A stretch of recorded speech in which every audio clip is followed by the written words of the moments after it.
Good morning, everyone. Happy 2024. It's episode 80 of the Mindful Marketer live stream and podcast.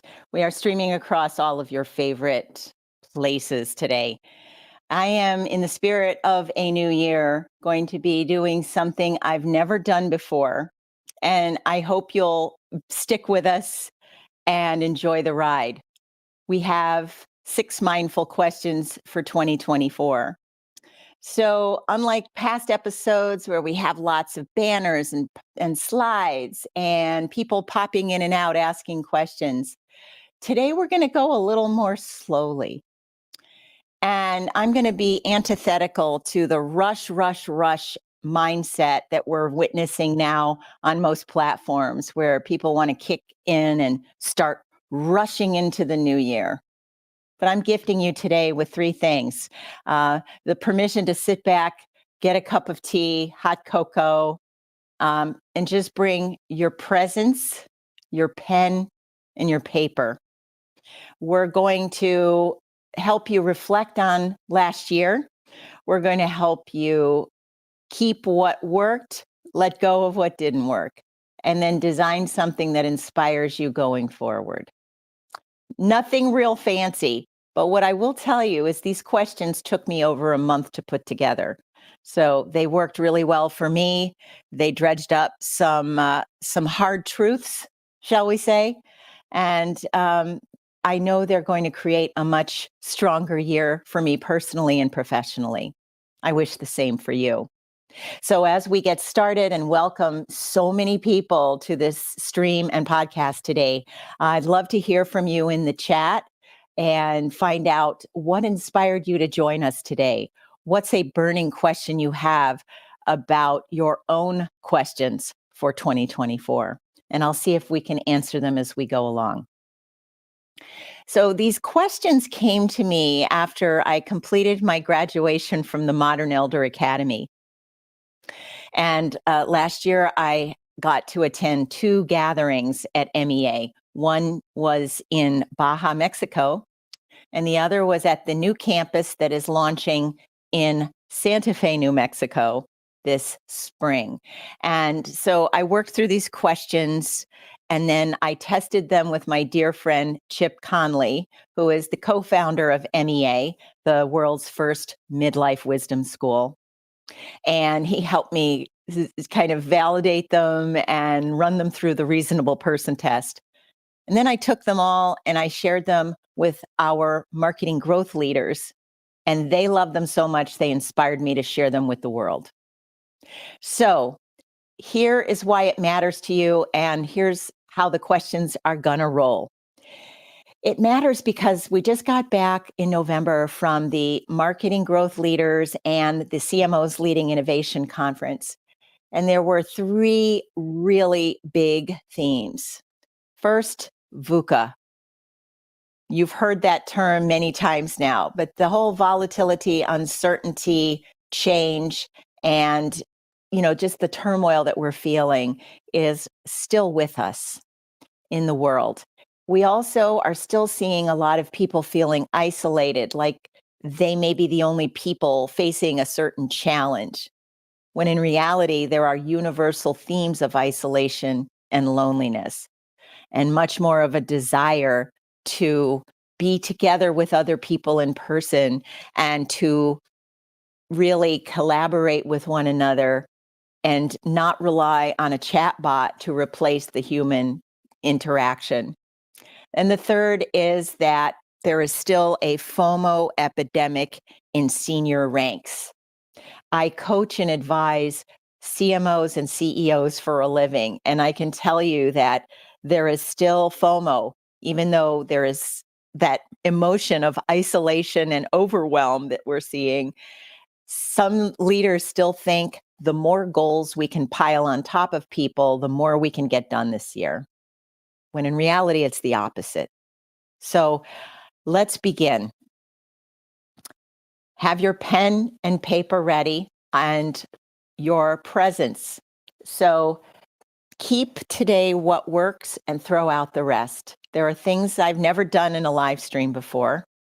And in the spirit of experimentation, transparency, and vulnerability, I hope you'll stay with us and take some new ideas with you.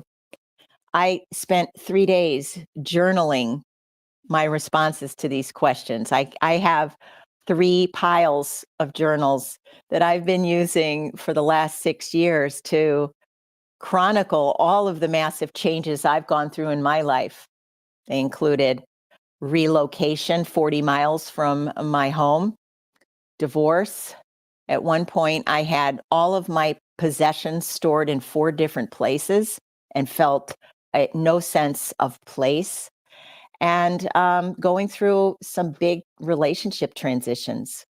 So here are what we will cover. Let's go with, first of all, taking a deep breath, counting to 4, and then we're going to hold our breath, and then we will release it with 8 breaths to get our nervous system calmed down. I know it's been a long week for most of us, our first week back in the office. So let's take a deep breath, hold, release to 8.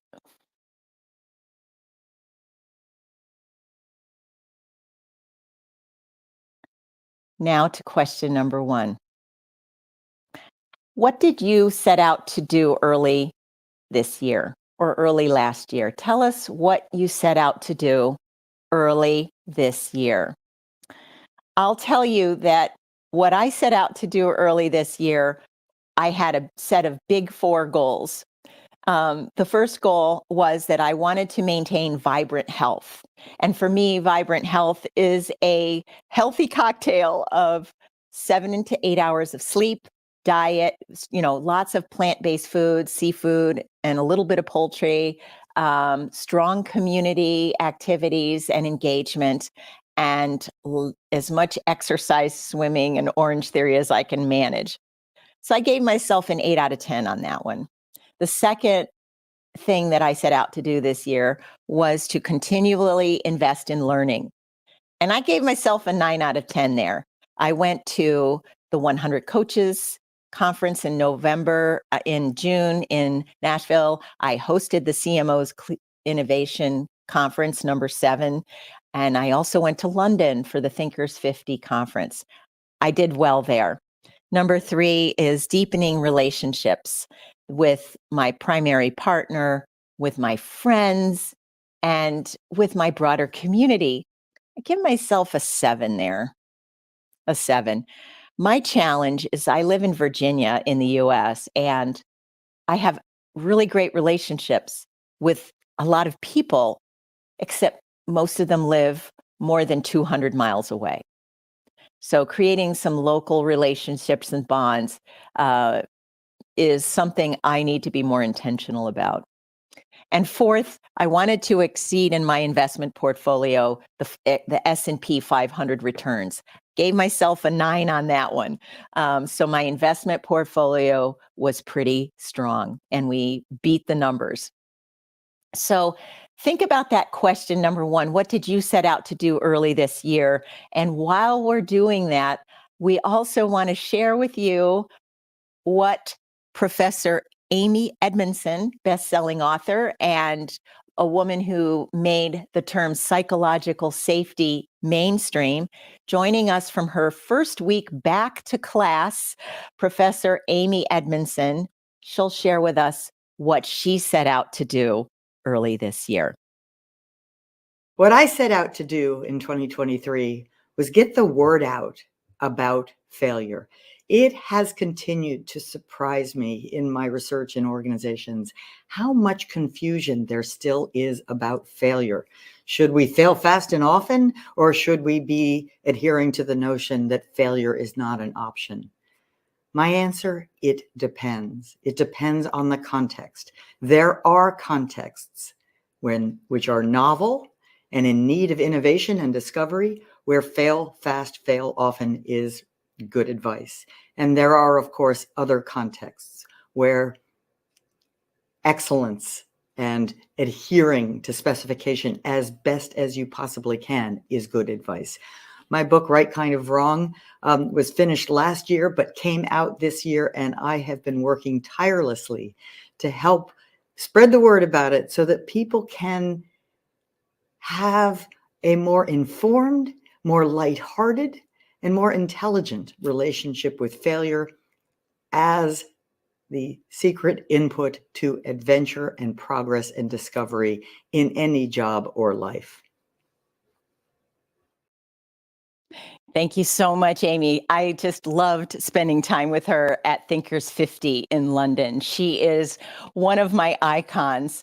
And if you have not read her new book, Right Kind of Wrong, it will open your eyes to the power of what she affectionately calls intelligent failure. It really helped me be more gentle with myself when I did my reflections on the year. So let's take a look at question number 2. And remember, I'd love to hear your comments about what you set out to do last year. Tell us in the chat. Question number 2. What unique gifts or experiences did you give to others? What unique gifts or experiences did you give to others?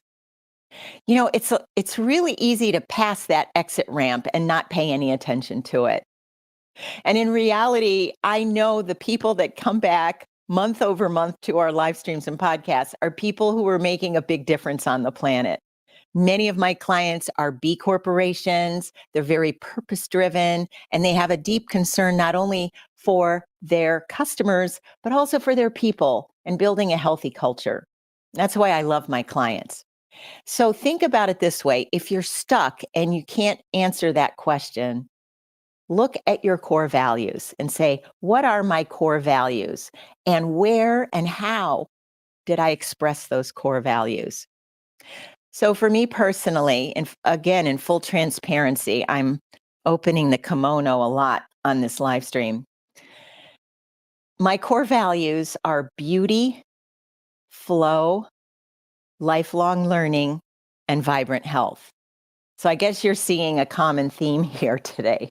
So here's how I expressed my gifts and created experiences for other people.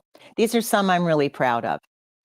Last January of 2023, I started something called the AI Growth Group. And I brought together a handful of highly revered business owners who I really admire, who have taught me a lot.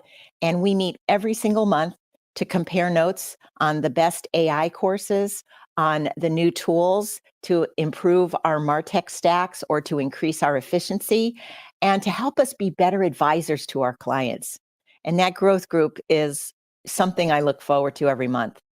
I have now invested nearly 100 hours in training and webinars and podcasts so I could stay several steps ahead of my clients and bring them the knowledge that would take them many hours to acquire themselves.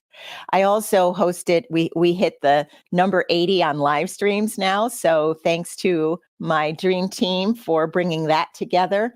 I've met several thousand more people because of the LinkedIn Lives and the podcasts, and gotten some great new relationships and brought in new clients who found me through these different methods.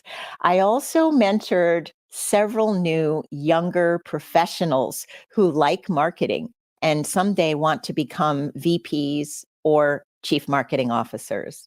And that is incredibly rewarding. And then finally, I brought the positive intelligence program from Professor Shirzad Shamin of Stanford University to several of my clients. Because what I found is many of our clients were doing really well in their skill areas, but their limiting beliefs and their what we call saboteurs were stopping them from moving forward with their goals and with things that mattered to them. So we brought the positive intelligence program to corporations, and I also completed the program myself because I've got my own saboteurs.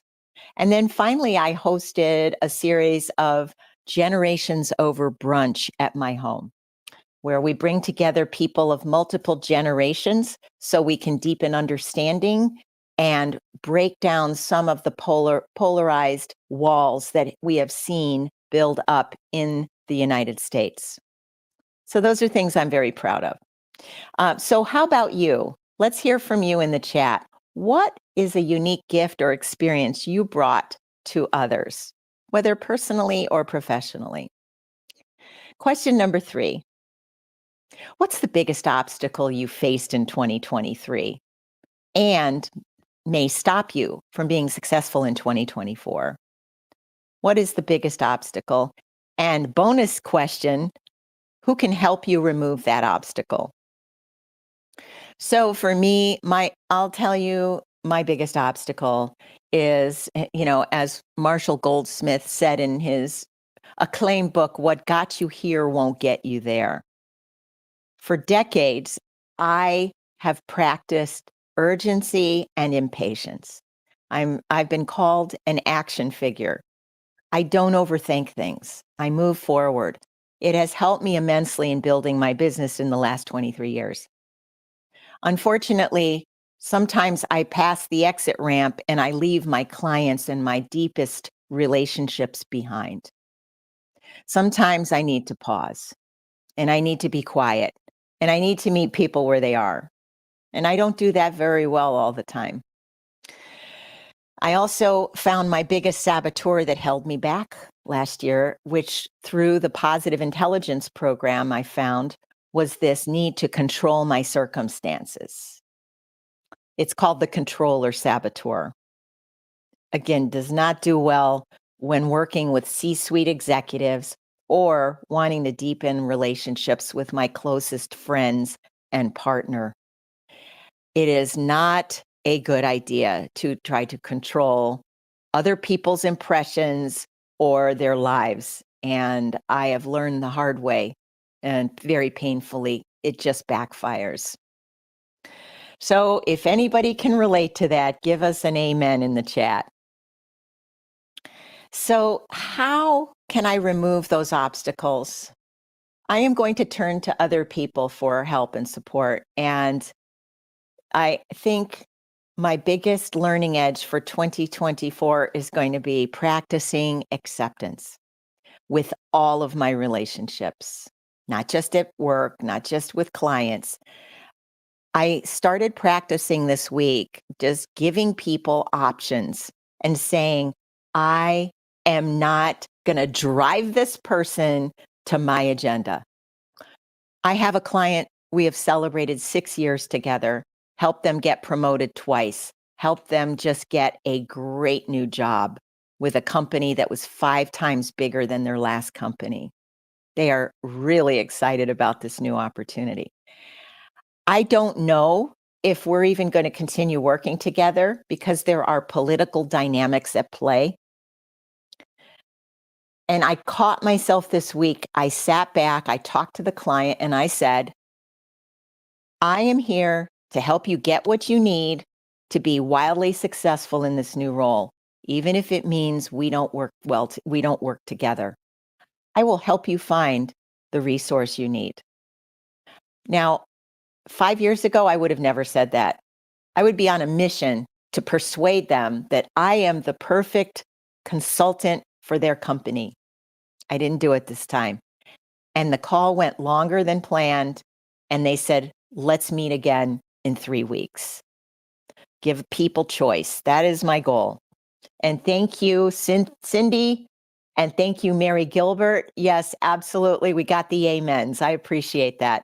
Practicing acceptance and giving people options. Those are my plans for 2024. What are your plans? What are you going to do when that obstacle pops up or when your saboteur shows up?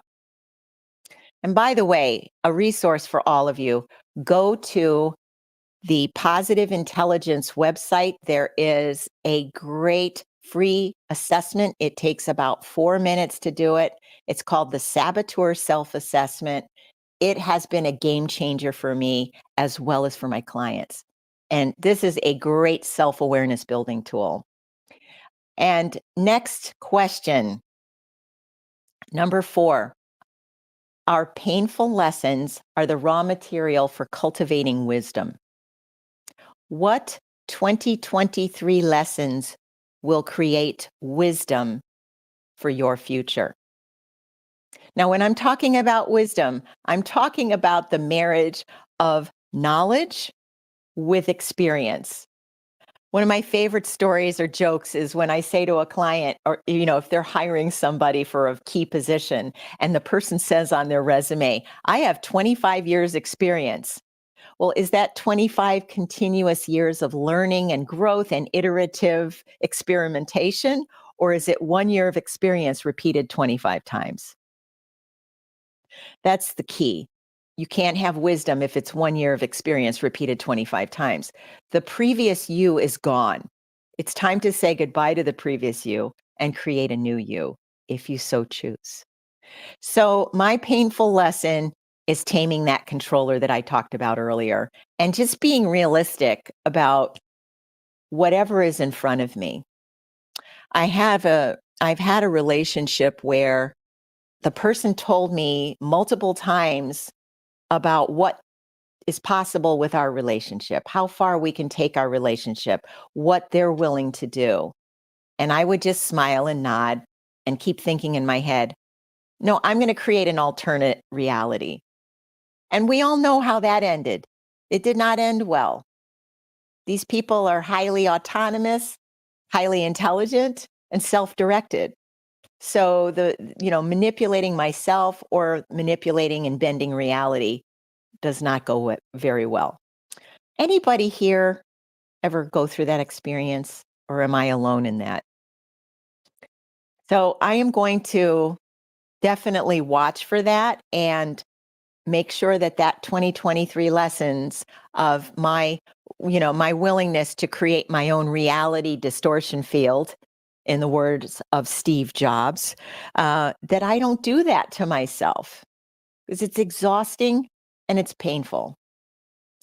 Let's look at question number 5. 10 years from now, what will I regret if I don't learn it or do it now? 10 years from, if you want to make this 5 years from now, what will you regret if you don't learn it or don't do it now? Okay, folks, I have 3. The first one is I want to create more new passive revenue streams. I have several now because my online courses are on 4 different e-learning platforms, such as LinkedIn Learning and Skillsoft. I'm on several others, Excel 5, which is also available. And I've really enjoyed doing those. I've been able to meet a lot of people from other countries. I've also been able to help tens of thousands more people than if I only provided peer group leadership and executive coaching. So that is something I would love everyone's help with. If there's an online learning platform you really love and you think I could add value there, please let me know. And the second is I am going to use AI to automate every boring, tedious routine in my business. Because the time I spend at work, I want to do 3 things. I want to spend time with my clients, I want to do marketing, and I want to be a great communicator and creator. I want my next book, my 3rd book, to come to the surface, and it's not here yet. I need that quiet time to really come up with that next book idea. The third one is I want to attract a powerful partner to build the next 30 years of my life. That partnership is not clear right now, and it's really something I want to work on and attract that person into my life. And I'm really big on co-creating the next chapter because I figure I've got at least 30 to 40 more years to cause good trouble on the planet. So why not do it with someone I love and create a richer life? So that's question number 5. Thank you, Mary Gilbert. I am so glad that I am not alone. I am so glad. And it's great to see you here. All right, drum roll for question number 6. I hope you're jotting these down in your journals, by the way. What's the most important life question you want to answer in 2024? What is the most important life question you want to answer? So I will reveal mine. I would like you, if any of you are feeling courageous, please put yours in the chat or send me an email if you prefer it private. It's lisa@lisanorell.com. And I'd love to hear your most important question. Mine is, and I am going to get a little choked up here. How can I create a loving community that sustains me in every area of my life? That's mine for the year, and I'm choked up. So if any of you want to be part of that, let me know. I love being a host. One of my avatars is Kathy Hawk, and she coached me for several years on her Get Clarity methodology. And she always told me, she said, one of your superpowers is being a host, is helping people feel welcome, hosting them in your conference room, such as the Marketing Growth Leaders, or hosting at your home for brunch, or hosting a partner and creating fun experiences together. So that's my deal, folks. That's my deal. That's where I feel my growth edge is as I design the next 30 years. I'm looking out 30 years, not just 10 years. So if anyone has ideas, my goal today was to share these questions with you. They were breakthrough for our CMO and CEO clients. They made a lot of us cry. I'm not Oprah. I'm not trying to get anybody to cry on camera here. What I'm trying to do is go deeper with conversations. It was two-time Super Bowl champion Aaron Rodgers who spoke at the Modern Elder Academy several years ago, and he said, there are 3 types of conversations you can have with people. They call them first vault, second vault, and third vault conversations. Most of us, when we meet a person for the first time, we have first vault conversations. Marissa, how's the weather today? How was the traffic coming to the meeting today? Those are first vault conversations. They're easy. They don't tell you much about the person. Second vault conversations are giving people a little glimpse into your life. Like, I'm so proud of my daughter. She just graduated from high school. That really makes me proud. That's a second vault conversation. Third vault conversations is when you are comfortable sharing your wishes, your hopes, your dreams, and your fears with people. And folks, I love spending time in third vault, even when it hurts. Do I do it with everybody? No. In our communities, such as the Marketing Growth Leaders, we skip the first vault entirely. We go directly to the second and third vault because that's where the breakthroughs happen. So I want to also say thank you, Wendy. You're being third vault right now. Wendy says to us here in the chat, you're choked up because it means so much to you. Bravo. You are a breath of fresh air. I'm going to think about the 10-year question and get back to you. Thank you, Wendy. I appreciate it. I'm glad I gave, my job is to give other people courage and confidence to do what matters to them. I mean, last time I checked, I think we all have one turn around this world, and why not make it the greatest life we possibly can and help others do the same? So thank you, Wendy. I appreciate that. So let's go back and recap the questions, and then I'm going to tell you about what's coming up in our next month.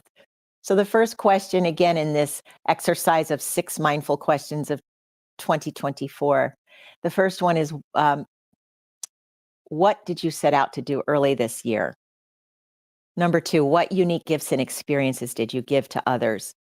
Number 3, what's the biggest obstacle you faced in the past 2023 and may stop you from being successful in 2024? And bonus question, who can help you remove that obstacle? Number 4, are painful lessons are the raw material for cultivating wisdom. What 2023 lessons will create wisdom for your future? And 5, 10 years from now, what will you regret if you do not learn it or do it right now? And question 6, what is the most important life question you want answered in 2024? Folks, I made it through. I did not have to cry. That is so good. I hope all of you got great value from this, and it got you that 35 minutes of calm and self-reflection. It was Pablo Picasso who said, "Without great solitude, no serious work is possible." And I truly believe that. He had something powerful to say there. Yes, Cindy, thank you. I'm glad you liked the questions, and I am so happy that you were able to make it, Cynthia. And let me tell you how we're going to continue this conversation. Third vault. We are working with our cohort right now to meet twice in the year ahead in person, where we have our second and third vault conversations. The CMO's Leading Innovation Conference meets again May 1st and 2nd at Alliance Bernstein in New York City. We are dedicating that day to May 2nd to Digital Innovation Day, where we have some amazing clients joining us to talk about how they are leveraging AI and technology to fuel innovative thinking, experimentation, and as Amy Edmondson said, intelligent failures. Then November 7th through 10th, as Marissa will show you here, we are heading out to Santa Fe, New Mexico, where I will be co-facilitating the CMO's Leading Innovation Conference Midlife Innovator Retreat. So this retreat is going to help you design the next stage of your company's growth, as well as your personal growth. If you're between the ages of 35 and 75, you are in midlife. Welcome. What are you going to do with it? What's next for you? That's what we'll be doing on a 2,600 acre ranch in Santa Fe, and I can't wait. Registration is already half full. We have so many people committed to this, and I already bought my boots. I've got my boots for the ranch. We're going to have equine assisted therapy, meditation, yoga, amazing meals together, and some deep discussions around these questions. So, yes, this is at the Modern Elder Academy, Mary Gilbert. And if you are a marketing growth leader or a senior executive, visit our website and contact me for details because we have very limited rooms. So, join our Know Ahead list. Go to themindfulmarketer.com. You will find out about things before others do. We're connected now on LinkedIn. Enjoy the podcast wherever you love getting your shows. And please join us on February 2nd for episode 81, our sponsor for our next show. To help us with cultivating great talent is a senior leader from CoStar Group in Washington, D.C. So details to follow. Thank you all for letting me go third vault today. And big thanks to my production team, Marissa Callie, Bill Connolly, Alex Connolly, and Glenn Experimentistics, my designer. I wish you all a mindful month ahead and ease your way in with the 6 questions.